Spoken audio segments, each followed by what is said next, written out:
Bueno, pues yo voy a platicarles un poco del miedo a los agroquímicos, que es una cosa que afecta mucho al sector, pero, a ver, afecta al sector, pero luego nos afecta a toda la sociedad. Entonces voy a intentar de ver cuáles son las causas y cuáles son las consecuencias, que pueden ser más graves de lo que pensamos.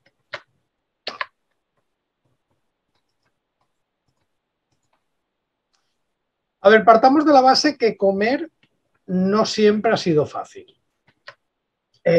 Para conseguir la producción alimentaria que tenemos hoy en día, que permite que 7.500 millones de personas estén comiendo, ha hecho falta lo que se han llamado como 3 revoluciones agrarias. Entonces, la primera fue la domesticación, donde a partir de plantas y animales silvestres se crearon las plantas y los animales que nos están dando de comer. Siempre me gusta insistir que México fue un lugar, uno de los núcleos de domesticación, donde se domesticó el maíz, los frijoles, la batata, bueno, camote, creo que le llaman ustedes, el algodón, el pimiento y el tomate, aunque el tomate es procedente de la cordillera andina, del imperio inca, se domesticó en México y eso ahora mismo está fuera de toda duda. La segunda revolución verde, que ya tuvo lugar en los años 60 del siglo XX, fue la que consiguió nuevas variedades de trigo mucho más productivas, el uso de fertilizantes y fitosanitarios y consiguió duplicar la producción mundial de alimentos. Por cierto, los experimentos clave se hicieron en México también por parte de Norman Borlaug. Y luego la tercera revolución verde, que es la de los transgénicos, que ya se podría incluso hablar de una cuarta, con técnicas como el CRISPR, pero bueno, que no es el tema de la plática de hoy. Esto sería el CRISPR, que esto ya es la ultimísima. Si con los transgénicos podíamos copiar y pegar genes de una especie a otra, con el CRISPR lo que podemos es modificar el propio genoma de la especie. De hecho, es una tecnología que está yendo muy rápido porque ya tenemos tomates comercializados donde se utiliza esta tecnología en Japón. Son unos tomates que se supone que son más beneficiosos para regular la presión arterial porque acumulan una molécula que se llama GABA. A ver, ¿podemos poner algún número? ¿Podemos cuantificar cuál ha sido el resultado de estos milenios de innovación, desarrollo y ciencia aplicada a la agricultura? Pues hombre, cada vez nos morimos más tarde. ¿Por qué? Pues porque cada vez la gente se muere menos de hambre. Y entonces, en prácticamente todos los países desarrollados, la esperanza de vida ha ido creciendo porque, primero, avances en medicina, pero también avances en alimentación y también avances en seguridad alimentaria. No solamente hay más comida, sino que la comida cada vez es más segura. De hecho, las principales causas de muerte en las sociedades desarrolladas son diabetes, cáncer y accidentes cardiovasculares. Diabetes y accidentes cardiovasculares directamente relacionadas no con un exceso de alimentación, no con una falta de alimentación, sino con un exceso, muchas veces con malas dietas. La relación entre cáncer y dieta, aunque hay gente que va diciendo por ahí que hay comidas cancerígenas y tal, no está claro. No, en algunos casos, pero no es una cosa que se pueda dar por sentada. Y bueno, estos son datos que les traje de España. En el año 86, en España, se morían unas 5.000 o 6.000 personas al año de fiebres tifoidea, paratifoidea, disentería y brucelosis, que son enfermedades directamente relacionadas con problemas de seguridad del agua o seguridad de los alimentos. Es decir, la gente se moría porque los alimentos no estaban en buen estado. Año 86. Tampoco es hace tanto tiempo.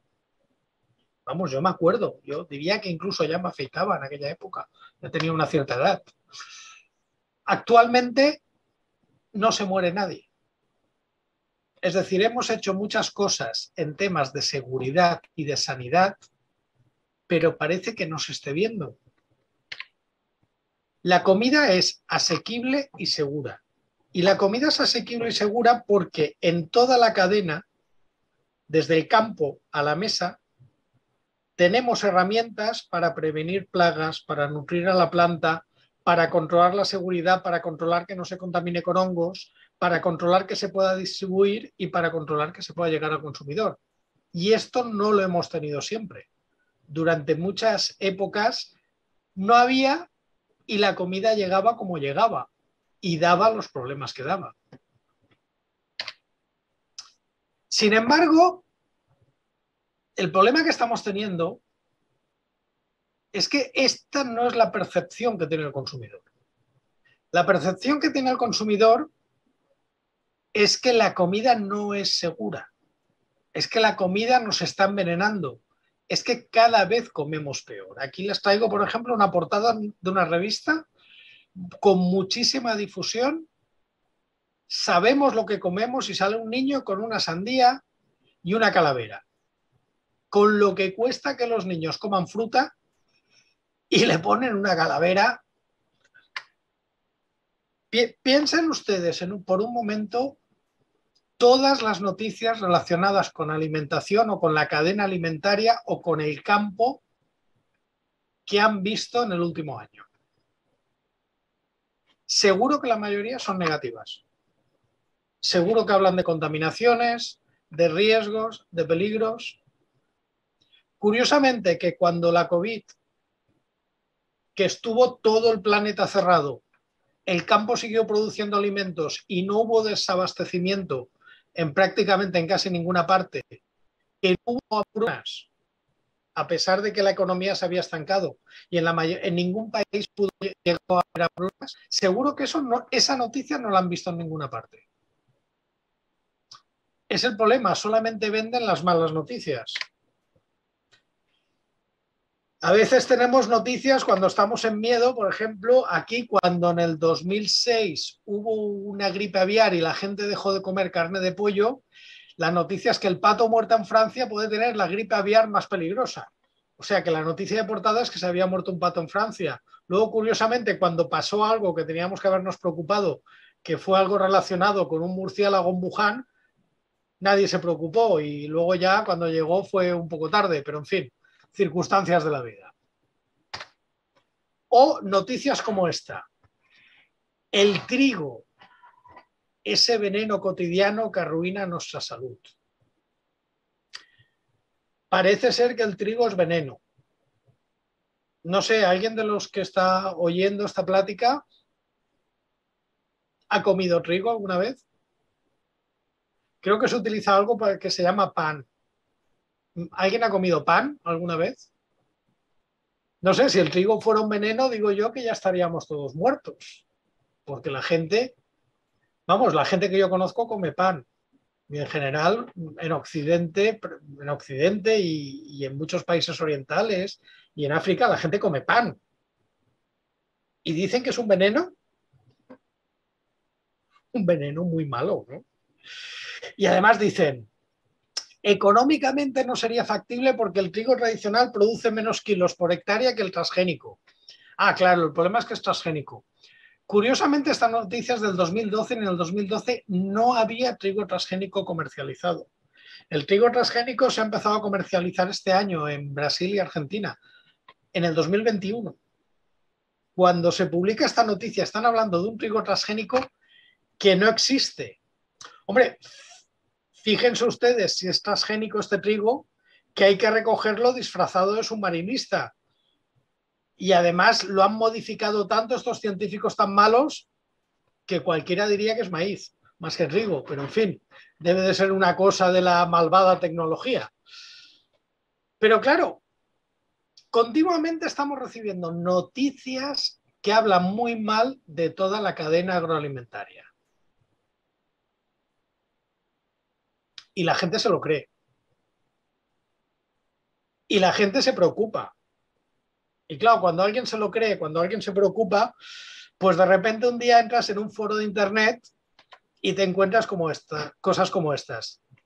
La cocaína lleva gluten Soy celíaca y últimamente mis amigas al salir de fiesta están tomando cocaína y yo también quiero tomar, pero tengo miedo que tenga gluten y me dañe la salud.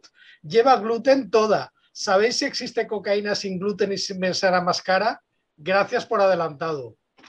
Obviamente, cuando estamos transmitiendo el mensaje que la comida no es segura, que la comida es peligrosa, la gente interioriza ese mensaje. Y cuando la gente interioriza ese mensaje, no se fija en lo que es importante. Obviamente lo que es importante es no drogarse, no dejar de comer pan. Y este es el problema que tenemos, que la cantidad de energía necesaria para refutar una tontería es un orden de magnitud más grande que la que cuesta producirla. Y ese es el problema. Y eso lo puedo pasar por grupos de WhatsApp, por grupos de Telegram, por Twitter, por redes sociales. Puedo llegar a muchísimo público y va a haber un porcentaje de gente que se va a preocupar. Pero claro, de decir, ¿cómo va a ser el trigo veneno? ¿Cómo va a ser el trigo veneno? Llevo 7 palabras y todavía no he explicado nada. Es decir, lanzar un bulo es muy fácil, desmontarlo es muy complicado. Entonces tenemos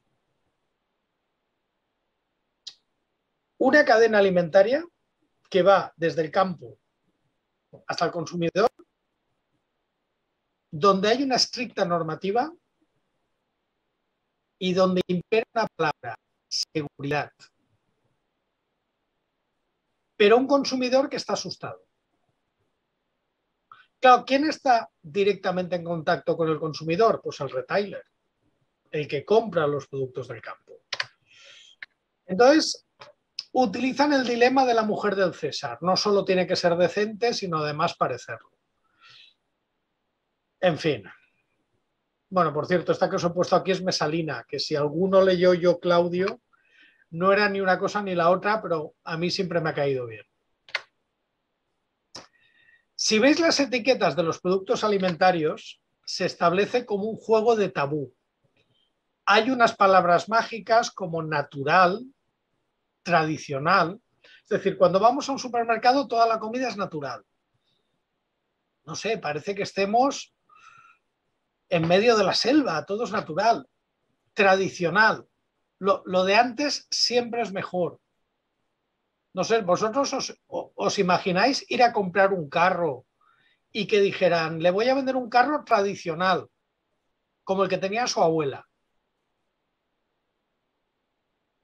Pero en cambio, cuando vas a comprar comida, cuando es un producto agrícola, tiene que ser tradicional. No lo entiendo. Abuela, por supuesto. Las madres cocinan mal, pero cuando una madre se convierte en abuela, ¡pum!, es como si hiciera un curso de Masterchef por ciencia infusa. Nadie en toda la historia de la humanidad admite que su abuela cocinaba mal. Y luego, sin conservantes y sin colorantes. En cambio, hay palabras que no se pueden decir. Artificial, química, tecnología, todo esto es muy malo. Y esto es claro, esto es lo que está haciendo el retailer con el consumidor. Y esto va hacia atrás en la cadena y perjudica a todo el sector. De hecho, ¿a qué tiene miedo el consumidor? Esto es una encuesta del año 2019 en Europa, donde se preguntan cosas sobre los alimentos. Resulta que el consumidor europeo está preocupado por los residuos de pesticidas, por contaminantes medioambientales o por residuos de antibióticos, hormonas o esteroides. Curiosamente, algunos temas que hace unos años eran muy complicados, como el tema de los transgénicos, en Europa está pasado de moda. El consumidor europeo ya prácticamente no se preocupa de los transgénicos, está en el vagón de cola. Ahora se preocupa por los residuos de pesticidas. Se preocupa también por los residuos de antibióticos, hormonas o esteroides en la comida. No sé si lo sabéis, pero en Europa utilizar antibióticos como promotores de crecimiento o utilizar hormonas para crecimiento lleva más de 20 años prohibido. sea, que están preocupados por cosas que llevan 20 años prohibidas y que no se están haciendo. O sea, que tenemos un consumidor muy asustado, pero a la vez un poco despistado, que no sabe de dónde le viene el problema. De hecho, la autoridad alimentaria emitió un informe, bueno, ha emitido varios, diciendo que ahora mismo no hay ningún problema de salud que se pueda asociar con ningún fitosanitario, con ningún tipo de producto de sanidad vegetal que quede en la comida. ¿Por qué? Porque prácticamente no queda y porque cada vez se utilizan cosas más seguras y con menor impacto ambiental. Por lo tanto, no tenemos ningún problema, no tenemos ninguna incidencia epidemiológica que se pueda relacionar con algo que se utiliza en el campo, porque lo que se utiliza en el campo es seguro. De hecho, hay un estudio que se publicó en Dinamarca en el año 2017 que habían visto la exposición a productos cancerígenos de un consumidor danés medio. Dinamarca es uno de los países con mayor consumo de productos orgánicos. Sin embargo, lo que habían hecho es seleccionar consumidores de productos normales, no productos de los que supuestamente no llevan pesticidas, ver su dieta normal, ver su vida normal y cuantificar a cuántos productos cancerígenos estaban expuestos. Los residuos de pesticidas daban en esta unidad 16. Las micotoxinas, que son contaminantes de origen natural, que por cierto están mucho más presentes en los productos orgánicos, en este caso no eran consumidores de productos orgánicos, eran 24. O sea que estaba más expuesto a contaminantes de origen natural que a productos tóxicos. Pero tomar café era mucho más alto. Y el principal producto cancerígeno al que un consumidor estaba expuesto era cuando bebía vino.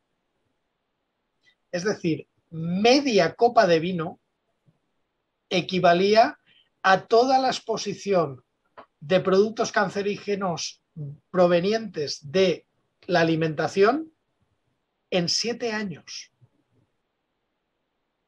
Eso es nada. Es decir, tú te bebes media copa de vino y tienes la misma exposición al cáncer que la que tienes por los restos de pesticida que quedan cuando has estado comiendo 7 años. Es de risa. Curiosamente, la gente sigue bebiendo vino y no se preocupa cuando el vino tiene alcohol, que es una molécula muy cancerígena. El problema es que el ciudadano normal se piensa que el campo es una especie de jardín del Edén, donde el agricultor es una persona que va, toca la flauta, se sienta a la sombra de un árbol y ve cómo crece y recoge la cosecha. Y se piensa que un agricultor es un señor con una camisa de cuadros y un gorro de paja que básicamente lo que hace es, pues nada, ir con sus nietos, entretenerse, llamar a las vacas por su nombre. A ver, la imagen del campo también es esta. El campo es tecnología, el campo es sistemas de riego informatizados, el campo es un control de plagas para el que se utilizan drones, o el campo es utilizar satélites para ver si la fertilización es la correcta o para monitorizar la presencia de alguna plaga. El problema es que esto no lo tiene interiorizada la gente de la ciudad. Entonces, en el campo se utilizan satélites para controlar la fertilización y los fitosanitarios se utilizan de forma responsable y eficiente. Y hay controles para eso y se hacen controles en toda la comida que llega a los supermercados y se utiliza la ultimísima tecnología. Es decir, la imagen del campo de un señor mayor con un caballo tirando del arado, pues eso está bien para las películas, pero no es el campo. El problema es que al haber transmitido una imagen falsa, esto está costando muchísimo. Esto lo decía alguien que fue rector en la Universidad de Harvard. Si piensas que la educación es cara, prueba con la ignorancia. hemos conseguido que química sea una palabra despectiva, cuando la química es una disciplina de la ciencia que ha salvado millones de vidas. Voy a ponerles un ejemplo muy obvio. Esto que están viendo es una tabla de la esperanza de vida en el mundo desde el siglo XVIII hasta el siglo XXI. Durante mucho tiempo la esperanza de vida en Europa y América era alrededor de 35 años. En África de 25 y en Asia de 28. Con lo cual se quedaba una esperanza de vida mundial de 29 años. Es decir, cuando una persona nacía, lo más probable es que a los 30 años no llegara. Y eso fue así hasta que de repente en Europa y América pasa algo y la gente empieza a morirse cada vez más tarde. Y la esperanza de vida empieza a subir de forma constante y progresiva, después de haber estado prácticamente plana durante siglos. Ese mismo algo pasa casi un siglo más tarde en Asia y un poco más tarde en África. Curioso que hay un momento puntual en la historia donde parece ser que la gente decide que se va a morir más tarde. Hay una causa y esa causa se puede resumir en dos letras. La C de Cuenca y la L de León. L, símbolo químico del cloro. Lo que pasó aquí fue que se empezó a utilizar cloro para depurar el agua potable en las ciudades. Cuando el agua de las ciudades está tratado con un producto químico, como es el cloro, se muere el cólera, se muere el tifus, que eran los principales causantes de muerte en las ciudades, las epidemias de cólera. Y cuando ya quitas el cólera de en medio, la gente se muere cada vez mayor, porque ya no se han muerto de cólera de jóvenes. O sea que estamos vivos gracias a la química. Por mucho que digan, el cloro es el elemento químico individual que más vidas ha salvado. El segundo es el yodo, por todo el problema que tiene la gente que vive lejos del mar con la tiroides por falta de yodo. Y el tercero es el flúor, por todos los problemas relacionados con la dentición. O sea que tenemos tres elementos químicos que han salvado vidas. Pero se pueden poner más ejemplos. A día de hoy, ¿cuál es el animal que causa más muertes al ser humano? Piénsenlo, el animal salvaje. Es muy fácil. El mosquito. Si no han pensado en el mosquito, no es. Y el segundo es el propio ser humano. A mucha distancia ya vienen las serpientes y tiburones, lobos, leones están sobrevalorados, muy sobrevalorados. Los propios elefantes e hipopótamos causan más muertes. Pero digamos que los asesinos en masa de seres humanos siguen siendo los insectos. 725.000, moscas tsetse, garrapatas, etc. La malaria fue una enfermedad endémica durante mucho tiempo en gran parte del mundo, por no decir todo el mundo. En Europa y en América del Norte, en Estados Unidos, había plagas de malaria. ¿Cómo se controlaba la malaria? Con DDT.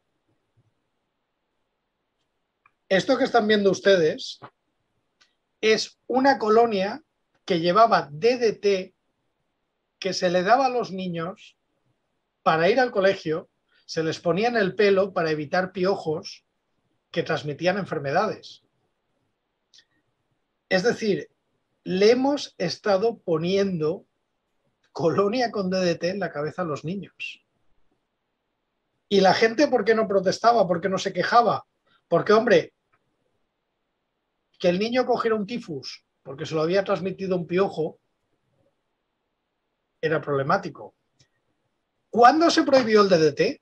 El DDT tiene ventajas, que es muy poco tóxico en humanos, que es muy barato de producir y tiene un inconveniente, que es un producto químico persistente. Es decir, no hay forma de que se degrade. Sabemos que Rachel Carson escribió Primavera Silenciosa, que fue el inicio de la campaña contra el DDT y que al final se ha prohibido. ¿Cuándo se prohibió el DDT? Cuando ya no quedaba malaria en Europa y en Estados Unidos. Mientras hubo malaria, mientras hubo tifus, se estaba poniendo DDT en la cabeza a los niños. Cuando ya se controlaban estas enfermedades, se prohibió. ¿Cuántos muertos hay al año por malaria en África, en Asia y en América? Siguen habiendo muchísimos, pero han quitado una herramienta que era muy útil.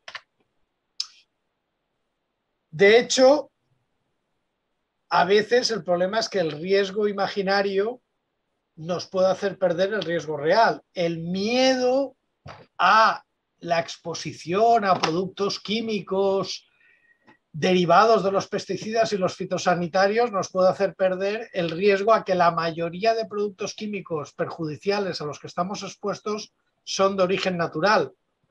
Como dice este artículo, hasta Rachel Carson estaba hecha de productos químicos. Eso es lo que estudiamos los bioquímicos. Y la realidad es que por mucho que digan que cada vez hay más cáncer, no es cierto. No es cierto. El cáncer está estabilizado. El problema es que las estadísticas dicen que cada vez hay más gente con cáncer. ¿Por qué? Las estadísticas hay que entenderlas. Para empezar, la gente cada vez vive más años. Si la gente vive más años y no se ha muerto de tifus, no se ha muerto de cólera, no se ha muerto de tifus a los 20 o de cólera a los 40 o de una septicemia a los 50, pues es más fácil que coja un cáncer a los 70 o 80 años, porque hay muchos tipos de cáncer que están relacionados con la edad. Eso por un lado. Pero ¿qué pasa? Que tenemos mejores métodos de diagnóstico y mejores terapias. Si una persona sufre un cáncer que hace 20 años era letal o tenía un pronóstico de 1 año o 2 años, pero ahora ese cáncer se puede tratar y tiene un pronóstico de vida de 10 o 20 años, en las estadísticas estará saliendo que esa persona tiene cáncer, aunque está siendo tratado y está sobreviviendo al cáncer. En cambio, hace 10 o 20 años, esa persona habría desaparecido de las estadísticas porque se habría muerto. Por lo tanto, cuando digan, no, cada vez hay más cáncer, no. Cada vez el cáncer mata menos. ¿Podríamos dar de comer sin química? ¿Podríamos directamente eliminar los productos químicos y eliminar la sanidad vegetal de un plumazo por decreto ley? No sé, un anuncio como este, Vive Bio, sin pesticidas, sin hormonas, sin antibióticos. Las hormonas y los antibióticos en Europa están prohibidos, pero vale. Sin conservantes, sin colorantes químicos, sin nada. Y luego lo cobran muy caro cuando no tiene nada. Son cosas que no se entienden. La nada es muy cara. A ver, para empezar, lo de natural artificial es un absurdo. Lo importante es lo que utilicemos, no su origen. Natural solo quiere decir que viene de la naturaleza, pero lo importante es la composición química y el efecto que tiene. Las propiedades de cualquier material dependen de su composición. Hablar de natural artificial es absurdo. Curiosamente, en la agricultura orgánica se permiten los fitosanitarios naturales y no los artificiales. ¿Por qué? Se tienen que permitir los efectivos. Pero vamos a imaginar que vamos a dar de comer a la gente sin química, sin fitosanitarios. Por ejemplo, vamos a prohibir el fertilizante sintético. Para mantener toda la producción de alimentos que hay en la actualidad, utilizando solo fertilizante natural, necesitaríamos 2 vacas por persona. 14.000 millones de vacas. Claro, vacas que habría que dar de comer. No habría suficiente pasto. Habría que producir más cereales, pero necesitaríamos más fertilización. Tenemos un ciclo que no se cierra. Sería imposible. Sin sanidad vegetal, sin fitosanitarios, nos moriríamos de hambre. ¿Hay un ejemplo práctico? Sí. Sri Lanka, lo que antiguamente se llamaba Ceilán. Ceilán, por unas ciertas ideas de Vandana Shiva, que es una persona que dice cosas sobre agricultura y nunca acierta, quiso que toda la producción agrícola pasara a ser orgánica, por decreto ley. ¿Qué hicieron? Prohibir la importación de fertilizantes sintéticos. De un año para otro, toda la producción agrícola de Sri Lanka tenía que ser orgánica. No se utilizaban pesticidas, no se pudo utilizar fertilizante. Resultado, una caída en la producción agrícola de Ceilán del 60 o 70%. Consecuencia, la hambruna más dura que ha tenido Sri Lanka en toda la historia en pleno siglo XXI. Pueden buscarlo en la prensa, es algo que ha pasado estos últimos meses.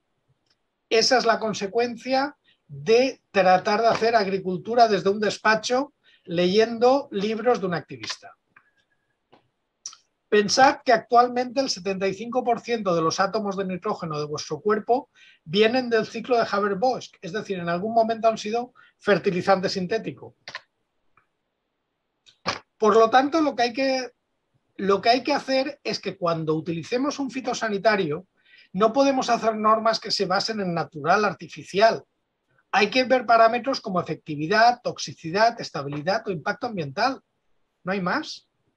Es decir, hay que utilizarlo mejor, hay que darle herramientas al agricultor que le permitan hacer su trabajo, porque si el agricultor puede hacer su trabajo, nosotros comeremos. No hay más. Aquí tenemos algunos debates que han estado viciados, como por ejemplo el glifosato, cuando se empezó a decir que el glifosato es que era muy cancerígeno porque la OMS lo ha clasificado como 2A, que es probablemente. Curiosamente, la gente que decía eso parece que no entendía las clasificaciones. No está diciendo que sea cancerígeno, es que hay alguna evidencia que lo sugieren, pero igual que el glifosato está trabajar en una peluquería, trabajar en un turno de noche o ponerse en una lámpara bronceadora. Y nadie habló de prohibir las peluquerías, a pesar de que hay una exposición ocupacional que la sitúa al mismo nivel que el glifosato.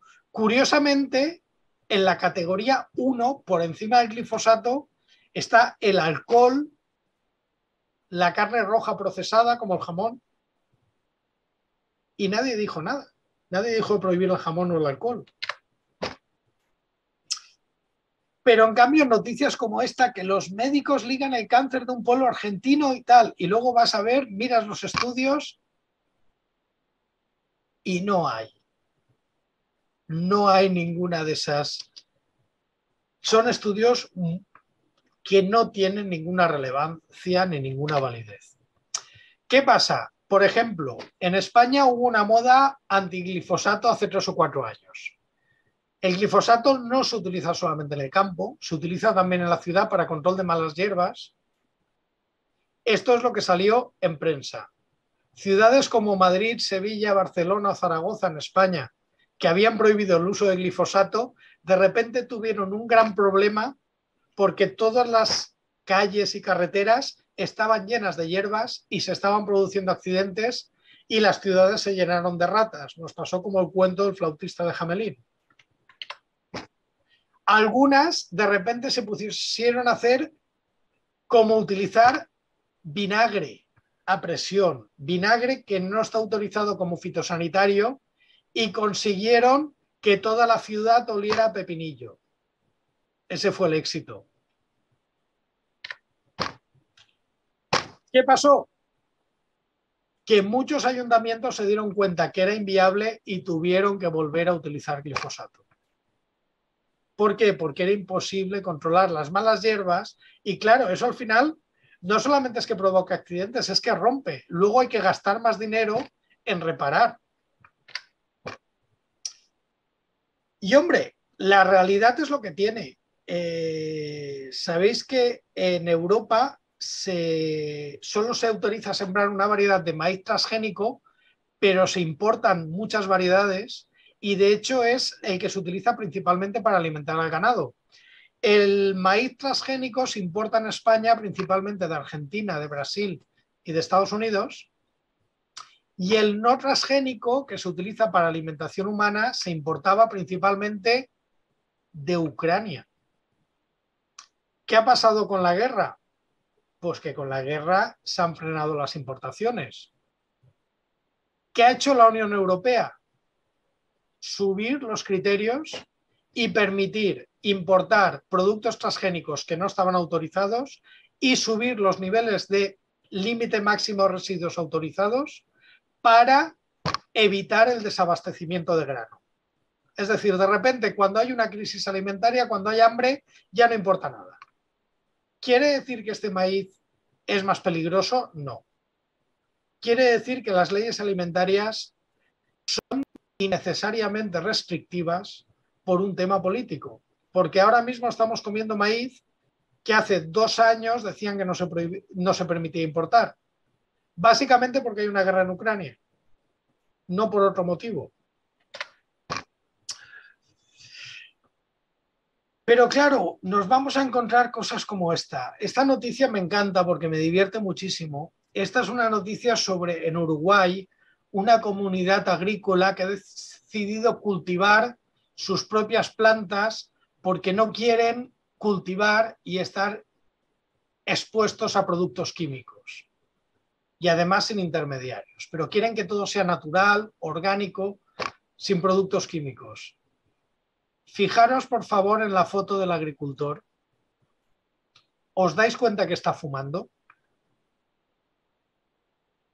O sea, que es una persona que no quiere que en su comida haya productos químicos y fuma.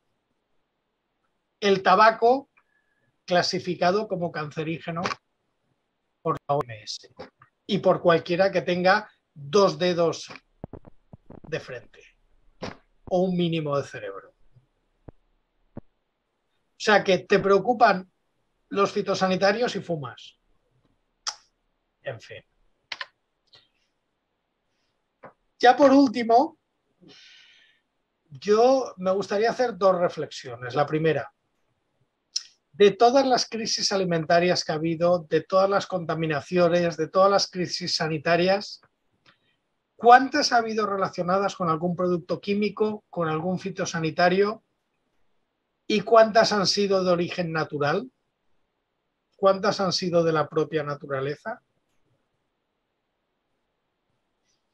Y luego una para que la gente del sector reflexione. Este es Johan Cruyff.